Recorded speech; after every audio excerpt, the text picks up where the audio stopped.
Hey everyone! Alam ko init na ang lahat ngayong summer. Naghahanap ba kayo ng presko, hindi masyadong matao, at masarap na tambayan na place with your family during weekends? Or maybe weekdays din kung ang off mo ay weekdays? Panoorin mo ang video na ito para malaman mo kung saan to.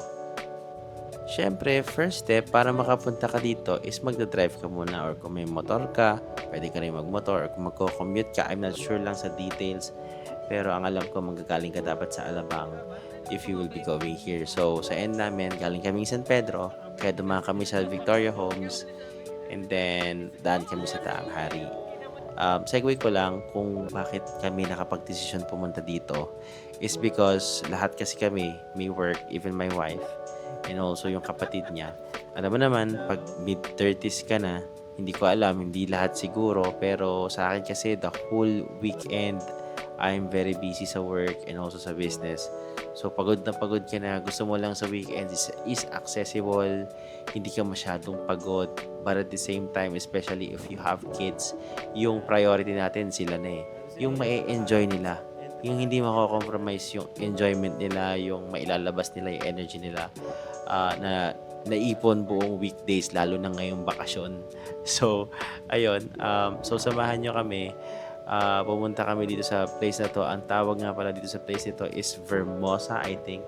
I think this is owned by Ayala. Nakikita niyo naman yung banner, no? And ayun nga, nakarating na kami kaya lang medyo ginabi kami kasi campaign ng mga kandidato ngayon, medyo naipit kami sa traffic. Pero the original plan is dumating kami dito ng mga 5 to 5:30 p.m. Actually, mataas pa yung araw nun. Pero the earlier, the better. Wag lang yung sobrang tirik yung araw kasi open area talaga siya. The reason why we are recommending na mas maaga kayo pumunta is because madilim dito, wala pang kainaw-ilaw kung nakikita niyo naman.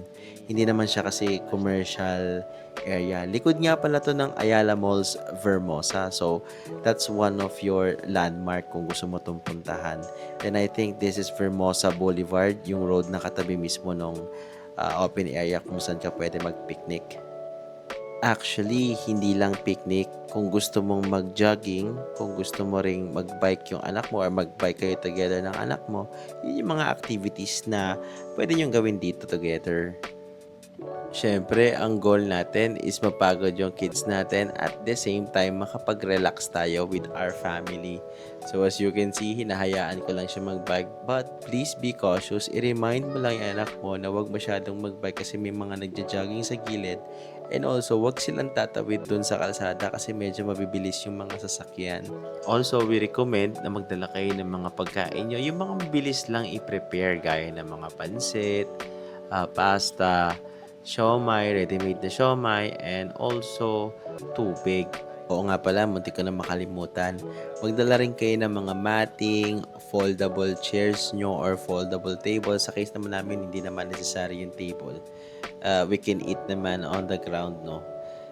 We're just recommending that kasi hindi lahat friendly dun sa ground, no? Minsan may mga sobrang sensitive na tao. Nangangati sila pag nasa damo sila, no? So, ayun lang naman yung mga other suggestions namin kung pupunta kayo dito. Let's talk about naman sa comfort room. Well, that's the downside. Hindi pa naman kasi to commercial area. Pero, ang technique lang dyan is you have to go to the nearest establishment. Sa case namin, McDonald's eh. So, when we needed the comfort room, punta lang kami sa McDonald's or kung gusto mo talaga, kunin mo ulit yung sasakyan mo and then you can go to Ayala Malls. But since it's weekends, we don't really recommend doing that. Pwede mo naman lakarin. And also, sobrang traffic niyan sa main road, lalo na dito sa Cavite. Also, we do understand na hindi lahat marunong or matyaga magluto.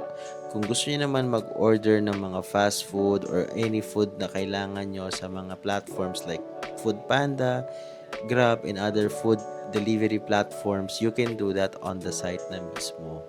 Pero please take note that on weekends, medyo busy yung area. Hindi ganun kadami yung rider dito kaya may congestion. So it will take you probably 30 to 1 hour before the food arrives on your location. And also, ipipin nyo or sasabihin nyo sa rider is the Vermosa Boulevard ha, kasi wala talagang establishments dito or landmark.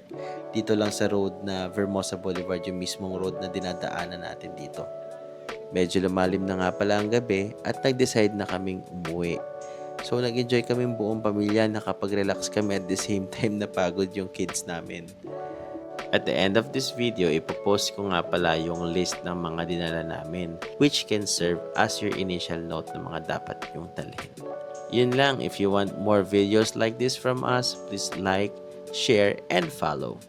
Ingat and have a great weekend everyone.